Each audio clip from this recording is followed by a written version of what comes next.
Hi everyone, this is Shweta. My name is Inder and welcome to our Channel So we are going to start the reactions of Bharatanatyam 2, that is Mohiniyattam. Mohiniyattam. Mohiniyattam. I think so. Mohiniyattam. Guys, let us know the right pronunciation in the comments. So let's watch it. Okay. ഞാൻ late ആയിട്ട് വരുന്നവരാണെന്ന് പലതവണ സുഭാഷ് അവിടെ സമയത്ത് നോക്കി നോക്ക്. നമസ്കാരം. ഇത് എവിടാണ് സുഭാഷ്? ഇവിടുത്തെ ലിസ്റ്റില് പുതിയൊരു പൂജ കയറ്റുന്ന കാര്യമാണ്. അതായത് ഈ സന്തോഷ സമാധാനം ഇല്ലാത്ത വീടുകളിൽ ഇത് നടത്തിയാല് അതൊക്കെ വരുമെന്ന് പറഞ്ഞ് നടത്തുന്ന ഒരു പൂജ. ഗ്രഹപൂജ പേരുവിടും. ഞാനേ ഇച്ചിരി ഡിസ്റ്റൻസ് ആയിട്ട് വിഷ്വൽ കമ്മ്യൂണിക്കേഷൻ പഠിച്ചാൽ കൊള്ളാന്നുണ്ടായി. ഡിസ്റ്റൻസ് ഒക്കെ എന്തിനാ നടത്തുന്നത്? അവിടെ ക്ലാസ്സിൽ പോയിരുന്നു പഠിക്കും. The story so far. Hi. എല്ലാവരും കൊണ്ടുവരുന്നല്ലേ കൂട്ടത്തെ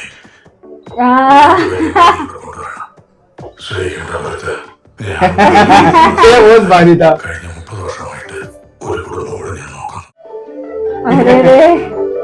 നീ എങ്ങോട്ട് കയറി പോകുന്നു?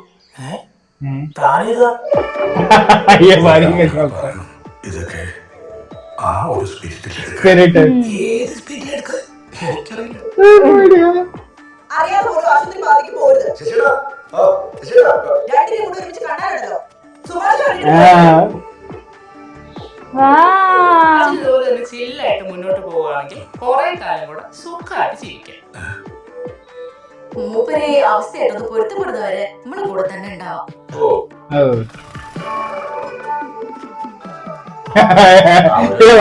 अच्छा क्या पता है लोग ने അടവടലവരെ അടിച്ചുകൊണ്ട് പോകാൻ സാധ്യതയുണ്ട്.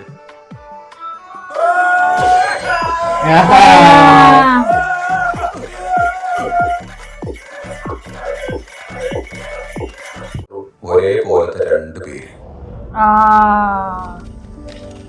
ആരും അറിയാത്തോണ്ട് നല്ല രസമൊക്കെ തോന്നും. ആരും പിടിക്കത്തില്ലെന്നൊരു വിശ്വാസം ഉണ്ടാവും. പക്ഷെ നമ്മൾ പോലും അറിയാതെ നമ്മൾ പോലും പറ്റാത്ത രീതിയിൽ പെട്ടുപോകും.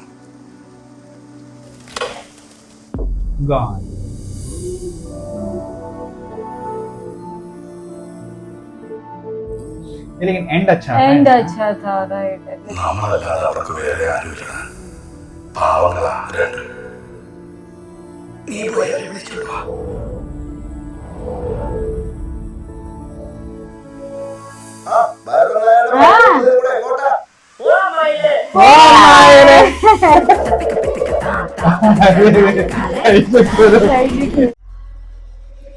Idea.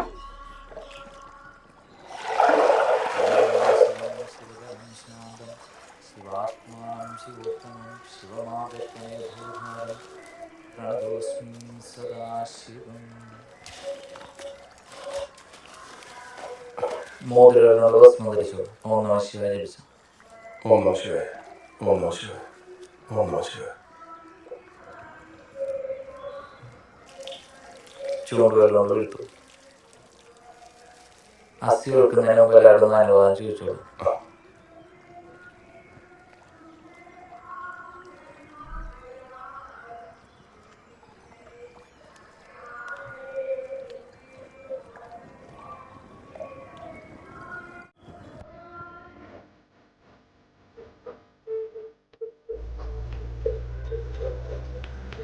Why this type of music all of sudden? all of permission ये क्या है?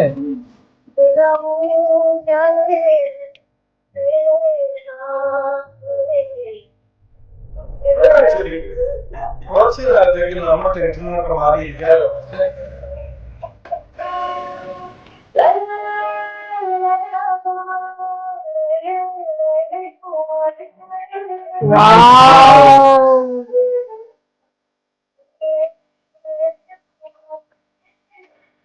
അപ്പൊ നമ്മൾ താക്കോൽ ഐശ്വര്യമായിട്ട് കൈമാറും.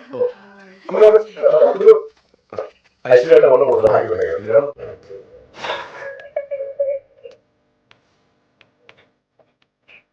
Okay.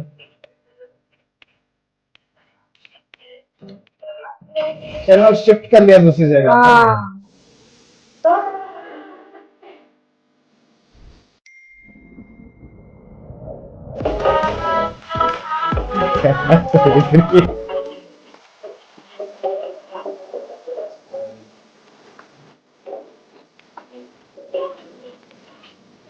Hey.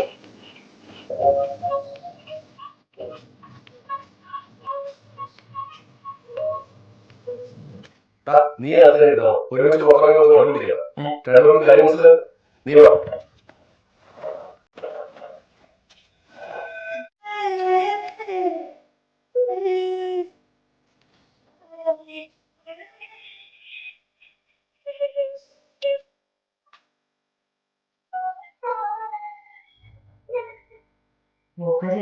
ഒരു നിമിത്തായേ ഉള്ളൂ. എനിക്കെന്തോന്നില്ല, ആദ്യമായിട്ട് കണ്ടപ്പോ തന്നെ നല്ല പരിചയവും ഒരുപാട് അടുപ്പമുള്ള പോലെ തോന്നിയിരുന്നു. ഓക്കെ.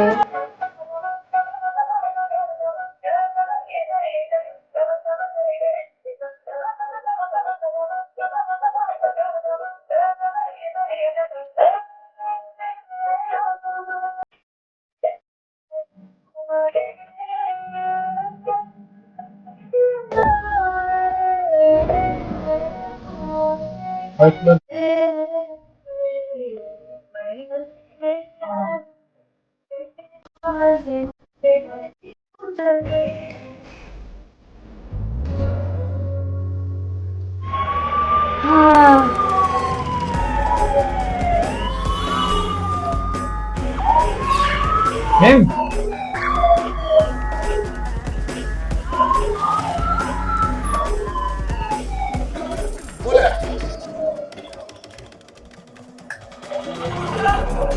Any emergency?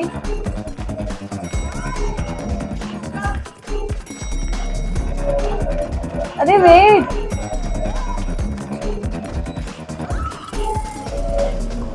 एम्बुलेंस से भी आगे, लिफ्ट से भी आगे.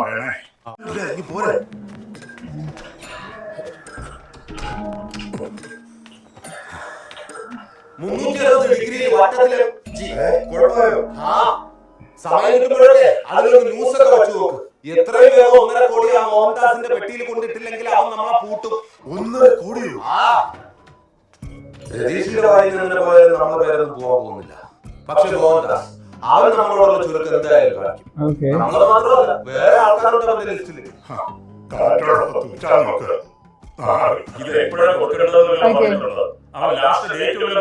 ഹലോ, ഇത് ഹെൽമെറ്റ് വെക്കാത്തതിന് ചെല്ലാൻ വന്നതല്ല. ഒഴിവാക്കിയിട്ട് എങ്ങനെയും ഇതിൽ നിന്ന് ഊരാൻ പറ്റൂ. അതൊന്നും നടക്കില്ല. അതിന്റെ കോൺഫിഡൻസിലാവും.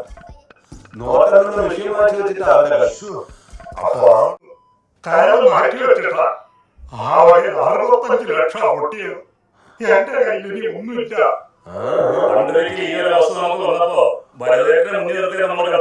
അത് പണ്ടല്ലേ, ഇപ്പൊ അവര് ഡേറ്റ് ഏതെങ്കിലും തന്നിട്ടുണ്ടോ? ഇത്രയധികം കാര്യങ്ങൾ സെറ്റപ്പ് ആകണമെങ്കിൽ കുറെ സമയം നമുക്ക് വേണ്ടേ? 38 ലക്ഷം ഇടോ. നിങ്ങൾ എന്തായാലും ഒരു 25 രൂപ ചോപ്പിക്കും. സത്യേട്ടാ, ബാക്കി താൻ ഒറ്റയ്ക്കോ?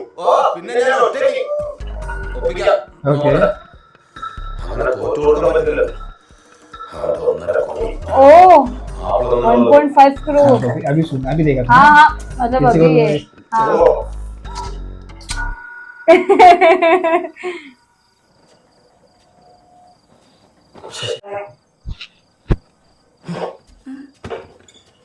What happened? നാട്ടിലെ കാണാൻ സ്ഥലം വിറ്റ് ഇവിടെ വീട് മേടിച്ചു കൊടുത്തു. അതിന്റെ മുകളിൽ വാടകക്കാരെ നമ്മൾ ഒപ്പിച്ചു കൊടുക്കണം. അതൊക്കെ അത് നോക്കൂലേ? ശശിക്കും അമ്മയ്ക്കും അതിർത്തി നമ്മൾ പോണല്ലേ അവർ സേഫ് ആക്കുന്ന പറയണേ. എടി, നമ്മളിവിടെ ഡേഞ്ചറില്ല. അതവിടെ അറിയണ്ടോ? നീ അറിയണ്ടോ? ഇനി ഏതെങ്കിലും മുക്കുമൂലയെ തപ്പിപ്പിടിച്ച് കച്ചവടമാക്കി വരുമ്പോഴേക്കും സ്കൂളിൽ വേറെ ആൾക്കാർ കയറും. സ്കൂളിലെ ജോലി ഇപ്പൊ തൽക്കാലം പിടിക്കാൻ പറ്റിയില്ലെങ്കിൽ അത് വിട്ടേക്കാൻ പോയിട്ടാ. വേറെ ജോലി കിട്ടുന്നത് വരെ തറവാട്ടിൽ നിൽക്കുന്നതിൽ ഒരു ബുദ്ധിമുട്ടും ഇല്ലെന്നാ ശശിയുടെ പറഞ്ഞത്. അപ്പൊ വേറെ ഓപ്ഷൻസ് ഒക്കെ ചർച്ച ചെയ്യണ്ടല്ലേ? എടി, എന്തെങ്കിലും ജോലി ഇട്ടിട്ട് കാര്യമുണ്ടോ? നമുക്കൊന്ന് സെറ്റിൽ ആവണ്ടേ? നമുക്ക് നമ്മുടേതായ സ്പേസ് വേണ്ടല്ലേ? ആരോട് പറയാ?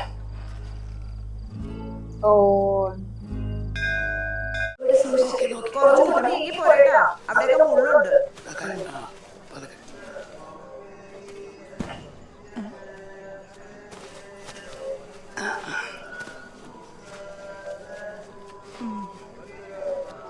सब उसको देख रहे.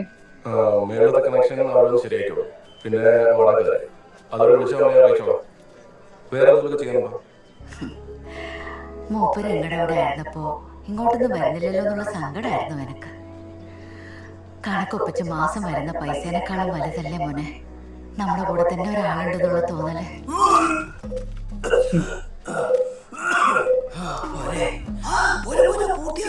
എന്തോ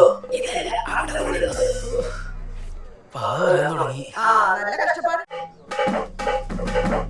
ശശിയേട്ടന് ഇതൊക്കെ കാണുന്നുണ്ടല്ലേ? അറിയില്ല മോനെ, ഇവിടെ ഒന്നും കാണുന്നില്ല. ഇല്ലേ? ഇല്ല. അയ്യോ, എൻ്റെ അമ്മേ, ശരണം. പലതവണ ഞാൻ ചോദിച്ചിട്ടുണ്ട്, പക്ഷെ എന്തോ ഒരു മടിയോ കുറ്റബോധമോ ഒക്കെ ഉള്ളിലുള്ള പോലെയായിരുന്നു മറുപടി. എന്തോ വലിയൊരു കാര്യം മറച്ചു വെക്കുന്നുണ്ടെന്ന് എനിക്ക് അപ്പോഴേ തോന്നിയിരുന്നു. പിന്നെ ഞാനും നിർബന്ധിച്ചില്ല. ഒന്നുമില്ലെങ്കിലും എല്ലാം ഉണ്ടെന്ന് സ്വയം അഭിനയിച്ച് ജീവിക്കുമ്പോ അതൊന്നുമില്ല നിങ്ങൾ ഒറ്റക്കാണെന്ന് തോന്നിപ്പിക്കുന്ന സാഹചര്യങ്ങൾ പലപ്പോഴും ഉണ്ടായിട്ടുണ്ട്. അന്നേരം അറിയാതെയാണെങ്കിലും മനസ്സുകൊണ്ട് ഞാൻ മൂപ്പരെ പ്രാപിയിട്ടുണ്ട്. പക്ഷെ പാവം പോയപ്പോ മൂപ്പരുടെ സ്വത്ത് മുഴുവൻ എനിക്ക് തന്നിട്ടല്ലേ പോയത്.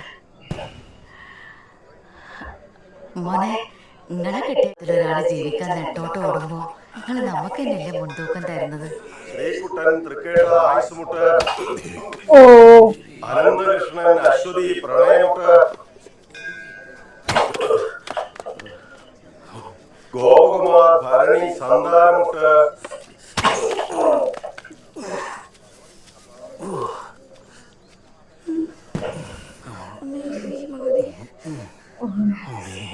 നിഷേധിക്കുന്നില്ല. പഠിത്തവും കഴിഞ്ഞ് മകൾക്ക് വിദേശത്തൊരു ജോലി വേണമെന്ന് ആവശ്യം പറഞ്ഞപ്പോ ഞാനൊരു ഏജൻസിയെ പരിചയപ്പെടുത്തി എന്നുള്ളത് നേരെ. ആരും നിർബന്ധിച്ചൊന്നുമില്ലല്ലോ. സ്വന്തം ഇഷ്ടപ്രകാരം തന്നെയല്ലേ മോളെ കയറ്റി വിട്ടത്. ഒരാഴ്ച മുമ്പ് വീട്ടിൽ നിന്ന് പോയ കൊച്ച ഇതുവരെ ഞങ്ങളൊന്ന് വിളിക്കുകയും ചെയ്തിട്ടില്ല. എവിടെയാണ് അവനെ അന്വേഷിക്കുക? കയറ്റി വിട്ട നിങ്ങളോടൊക്കെ അവരോടൊക്കെ പോയി ചോദിച്ചത് അവരെല്ലാം കൈമലർത്തി. എനിക്കും അത്രയൊക്കെ തന്നെ ചെയ്യാനുള്ളൂ. ഒരു സഹായം ചെയ്തു വെച്ച് കയറ്റി വിട്ട അന്ന് തുടങ്ങിയതാ. വെറുതെ തലവേദന ആകാൻ നിൽക്കരുത്. നിങ്ങൾക്ക് ആരുമില്ലാന്നുണ്ടെങ്കിൽ നിങ്ങൾ സ്റ്റേഷനിൽ ചെന്നൊരു കംപ്ലൈന്റ് കൊടുക്കും. എടാ, മെറ്റീരിയൽസിന്റെ വിലയെല്ലാം റോക്കറ്റ് പോലെ ആയിരുന്നത്. നീ വല്ലതും അറിയുന്നുണ്ടോ? നീ നിന്റെ കൂട്ടുകാരെ ചാക്കിനകത്ത് പണവും കൊണ്ടുവരുന്നത് കാത്തിരുന്നു. എന്താ മാമജനൊക്കെ താങ്ങണ്ടേ? ഒരു പീടിയോറി, ഒരു കൂൾവാറ്, ഇതായിരുന്നു എന്റെ മൈൻഡില്. കൊണ്ടാണ് മാമനെ ഈ സ്ഥലം മേടിപ്പിച്ചിപ്പോ സൂപ്പർ മാർക്കറ്റ് പണിപ്പിച്ചോണ്ടിരിക്കണേ. നിന്റെ ഈ മുഖത്ത് പാടൊക്കെ നിനക്ക് ഓർമ്മയുണ്ടല്ലോ അല്ലേ? ആ ഫേസ് ക്രീം കേസിൽ നീ ഇപ്പൊ നാട് മൊത്തം നാരങ്ങല്ലേ? അത് കാര്യം എപ്പോഴാ പുള്ളി അറിയാണ്ട് പോയി അന്വേഷിക്കുന്നുണ്ട്. നീ മാത്രമല്ല, നാട്ടുകാരെല്ലാരും അന്വേഷിക്കുന്നുണ്ട്. അതുകൊണ്ട് ഈ നാറ്റം മാറണമെങ്കിൽ എന്തെങ്കിലും വലുതായിട്ട് ചെയ്ത് കാണിക്കണം. ആൾക്കാരെ ഞെട്ടണം. എടാ, കടമ്പകൾ മുമ്പ് ചാടാനുണ്ടെങ്കിൽ നമ്മൾ വാശിയോടെ മുന്നോട്ട് പോകും, എന്നാലേ വിജയിക്കും. മനസ്സിലായോ? നീ എന്റെ കാര്യം നന്നായിട്ട് വെറുപ്പിച്ചിട്ടുണ്ട്, ഇല്ലാന്ന് പറയുന്നില്ല. പക്ഷെ അവർക്ക് പോലും ഉള്ളിൽ എന്നോട് നല്ല അസൂയുണ്ട്. അങ്ങനെ ജീവിച്ച് കാണിച്ചു കൊടുക്കണോടാ. അല്ലാതെ എത്ര കാലം നീ ഇങ്ങനെ അടിച്ചോണ്ടിരിക്കും? ഇനി വരില്ല. എടാ, ഞാൻ പറയുകയാണെങ്കിൽ നീ മാത്രമായിട്ട് ഇതൊന്ന് തീർക്ക്. ഒരേ ഇടത്തിൽ നാലാളെ കൂട്ടുകൃഷി നടത്തിയ ആർക്കും ഒരു പ്രയോജനം കിട്ടാൻ പോകുന്നില്ല. അയ്യോ, സ്വന്തമായിട്ട് ഇത് മേടിച്ചു പോയി മാമ തന്നിച്ചാണ് ഉന്തി തള്ളിയത്. ഇനി എന്തെങ്കിലും കയറണമെങ്കിൽ അവമാനം ഇടണം. അയ്യോ, എടാ, നീ സമയം പോലെ തിരിച്ചു തന്നാൽ മതി. നിനക്ക് അത് ബുദ്ധിമുട്ടാണെങ്കിൽ ഞാൻ തന്നെ നിന്റെ പാർട്ണറായിക്കോളാം. നമുക്കിതൊരു ബ്രാൻഡാക്കണം. നീ എന്തായാലും ഞാൻ ഇറങ്ങാം. അല്ല, ഞാൻ വരുന്നുണ്ട്. എനിക്ക് വണ്ടി ഇതൊക്കെ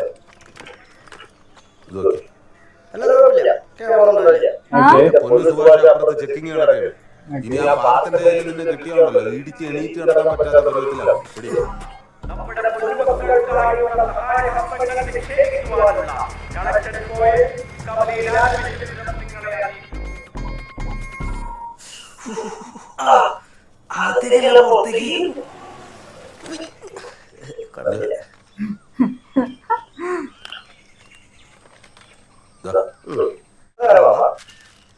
എന്റെ ഒരു പഴയ ഫ്രണ്ടാ. കൊണ്ടുപോകുന്നുള്ള ജാഗ്രത തീർക്കരുത്. ओके, इसको पता नहीं है क्या? क्या पता?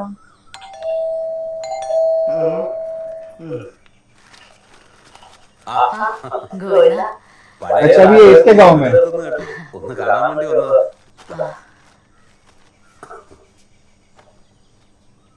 ചടങ്ങുകളൊക്കെ കഴിഞ്ഞാണല്ലേ? അതെല്ലാം മൂപ്പരുടെ നാട്ടിൽ വെച്ച് തന്നെ തീർത്ത്.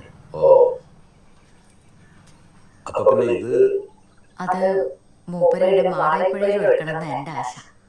അതാ എന്നാ പിന്നെ ഞാനും കൂടെ വരാം. അന്നും ഇതൊന്നും അറിഞ്ഞില്ല, അല്ല ആരോട്ടും അറിയിച്ചതുമില്ല. ഇല്ലായിരുന്നെങ്കിൽ എങ്ങനെയെങ്കിലും തേടി പിടിച്ച് നമ്മള് ഞാൻ ശശിധരൻ, രുക്മിണിയമ്മയുടെ ഇത് മൂപ്പരുടെ ആൾക്കാരാ. ഞാൻ ഗോവിന്ദൻ, ഭരതേട്ടന്റെ അടുത്ത ആളായിരുന്നു. അങ്ങനെ പറയാനൊരു ഉള്ളിക്കുത്തുണ്ട് കേട്ടോ. ആള് പോയി കുറെ കഴിഞ്ഞിട്ടാണ് നമ്മളതൊക്കെ അറിയുന്നതെന്ന് പറയുമ്പോൾ തന്നെ നമ്മളെന്തോ തെറ്റ് ചെയ്ത പോലെ തോന്നല. ഞങ്ങളൊക്കെ ഈ ഒരു വാരി കിടന്ന് ഒരു പാത്രത്തിൽ ഉണ്ടെന്നൊക്കെ പറയാറില്ലേ, അതുപോലൊക്കെ ആയിരുന്നു. എത്ര ദിവസം ഉണ്ട്? ഞങ്ങള് നാളെ കഴിഞ്ഞ. അല്ല, ഉത്സവത്തിന് മുന്നേ ഭരതേട്ടന്റെ പേരിൽ ഒരു അനുശോചന യോഗം നടത്തുന്നുണ്ടായിരുന്നേ.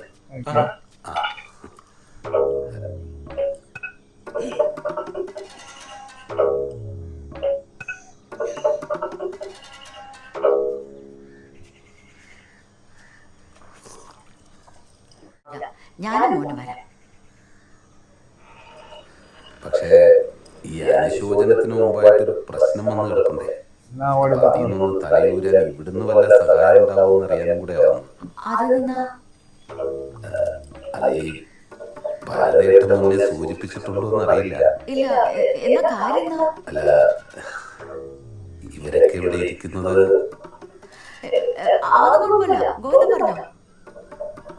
പണ്ട് ഭരതേട്ടൻ വില്ലേജിലും ഞാൻ റവന്യൂവിലൊക്കെ ആയിരുന്ന സമയത്ത് ഞങ്ങൾ 3-4 പേര് ചേർന്ന് ഇവിടുത്തെ ഈ കമ്മിറ്റിയിലുണ്ടായിരുന്നു. അറിയില്ലേ? ക്ഷേത്ര കമ്മിറ്റി. അപ്പോ അക്കാലത്ത് നമ്മളെ ഈ ശമ്പളമല്ലാതെ നമ്മളൊരു ഭണ്ഡാരമൊക്കെ വെച്ച് കല്ലൊക്കെ സെറ്റ് ചെയ്തിട്ട് ഞങ്ങളീ പറഞ്ഞ 3-4 പേര് ചേർന്ന് ഒരമ്പലം തുടങ്ങിയായിരുന്നു. ഈ ആര്യങ്കാവ്. അത് നിങ്ങൾ അതെ. അന്നൊക്കെ ഈ കൈക്കൂലി പരിപാടി പിടിക്കാനായിട്ട് പല ട്രാപ്പുകളും വെച്ചിരുന്ന അതിൽ നിന്നൊക്കെ ഒന്ന് എസ്കേപ്പ് ആവാനായിട്ടാണ് ഇതൊക്കെ തുടങ്ങിയത്. നമുക്ക് തരേണ്ടതൊക്കെ ഈ ഭണ്ഡാരത്തെ കൊണ്ടിട്ട് കഴിഞ്ഞാൽ നമ്മളങ്ങനെയാ ഡീൽ ചെയ്തുകൊണ്ടിരുന്നത്.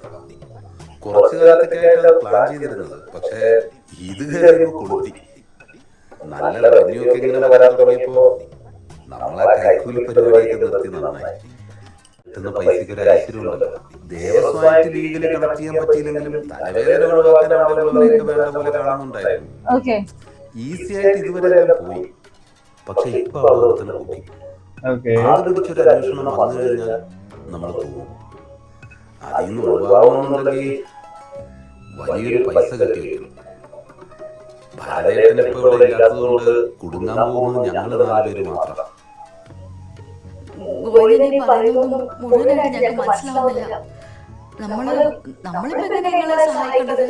ഒന്നുമില്ല, ഈ പറയുന്ന പൈസ അറേഞ്ച് ചെയ്യുക എന്ന് പറയുന്നത് അത്ര ഈസി ആയിട്ടുള്ള കാര്യമല്ല. ചുരുങ്ങിയ സമയം കൊണ്ട് 2 കോടി രൂപ ഇല്ലെങ്കിൽ ജയിലിൽ പോകേണ്ടി വരും. മൊത്തം നിങ്ങൾ എന്താ ഈ കേസ് അങ്ങോട്ടാക്കി തീർക്കും. നമ്മൾ കൂടെ ഉണ്ടെന്നൊക്കെ സമ്മതിക്കാം.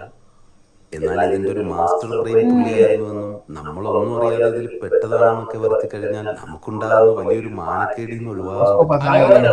ഉപയോഗിക്കാൻ പറ്റില്ല. ഈ നാട്ടിൽ ഇനി ഇവർക്ക് ജീവിക്കാനുള്ളോ? പുള്ളി പോയാൽ നിങ്ങൾ ഈ പറയുന്ന നാണക്കേടുണ്ടല്ലോ, അത് ഇവർക്കുണ്ടാവോ? ഒരു ഫ്രോഡിന്റെ ഭാര്യ മകർന്ന തരത്തിലായിരിക്കും ആൾക്കാരെ നോക്കി കാണാം. ആള് ജീവനോടെ ഇല്ലാന്ന് കരുതി ചുമ്മാ തലയിൽ വെച്ചിരുന്നതല്ല, ഈ ഇടപാടായ ചെയ്തിട്ടുള്ളതാ. മരിച്ചുപോയ ആൾക്കാണോ ജീവിച്ചിരിക്കുന്നവർക്കാണോ കൂടുതൽ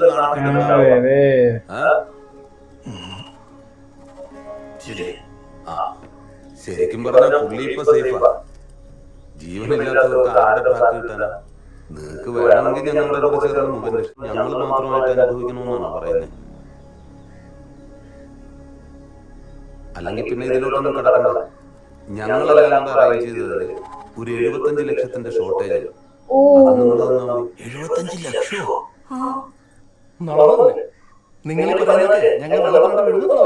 വിഴുങ്ങിയോ നോക്കൂ. പുള്ളി നടത്തിയ ഇടപാടിന്റെ തെളിവെല്ലാം നമ്മുടെ കയ്യിലുണ്ട്. ഒന്നുമില്ലാതെ ഞാനിവിടെ വന്ന് ഇതൊക്കെ പറയുന്നത് നിങ്ങൾക്ക് ആർക്കെങ്കിലും തോന്നുന്നുണ്ടോ? ഒരുപാട് ചെറിയ ഫ്ലാഷ് ബാക്കിലോട്ട് പോയാലേ പുള്ളി കൂട്ടത്തിലൊരാളല്ല, ഇതിന്റെ തല തന്നെ പുള്ളിയായിരുന്നു എന്ന് നിങ്ങൾക്ക് ബോധ്യപ്പെടും. ഈ അമ്പലം എന്ന് പറയുന്ന ഒരു കോൺസെപ്റ്റും അതിനോട് ചുറ്റിപ്പറ്റിയുള്ള ഐതിഹ്യങ്ങളൊക്കെ പുള്ളിയുടെ വകയായിരുന്നു. പണ്ടുകാലത്ത് ശ്രീരാമൻ ലങ്കയിലേക്ക് പോകുന്ന വഴി നായികാവ് മൂന്നും കൂടിയ കവലയില് സ്ത്രീയായ മോഹിനീശ്വരി പുള്ളിക്ക് വഴികാട്ടി കൊടുത്തത്. ചേച്ചി ലങ്കയിലേക്കുള്ള വഴിയെന്ന് പറയാമോ? വലത്തോട് തിരിഞ്ഞ് നേരെ വെച്ച് പിടിച്ചാൽ മതി. വലിയ ഉപകാരം ചേച്ചി. കുടിക്കാനുള്ള ഗ്ലാസ് സംഭാവന. എന്റെ കയ്യിൽ നയാ പൈസ ചില്ലറയൊന്നും ഇല്ലായിരുന്നു. ശ്രീരാമൻ ക്ഷീണിതനാണെന്ന് മനസ്സിലാക്കിയപ്പോ കുടിക്കാൻ സംഭാരവും കഴിക്കാൻ കടലമാവും കടലയും ചേർത്ത ഒരു പലഹാരവും മോഹിനീശ്വരി സൗജന്യമായി കൊടുത്തത്.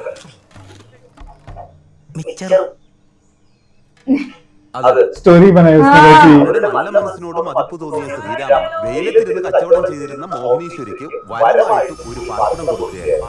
വഴിതെറ്റിപ്പോകേണ്ടിയിരുന്ന ശ്രീരാമന് വഴികാട്ടിയായ മോഹിനീശ്വരി പിന്നീട് 100,000 പേർക്ക് വഴികാട്ടുന്ന മോഹിനീശ്വരി ദേവിയെ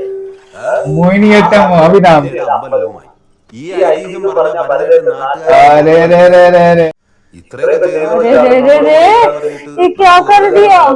നിങ്ങൾ मरने के आदमी चैन नहीं है पंगे आदमी है അതിനു മുമ്പ് ആലോചിച്ചൊരു തീരുമാനത്തിലെത്തും.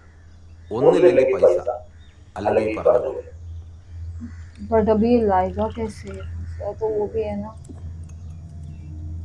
നല്ല പോലെ നടക്കട്ടെ. കലക്കെന്ത് പറ്റി? ആ നല്ലത്. ശരി. क्या सर है वो भी. അപ്പൊ പറഞ്ഞോളെ.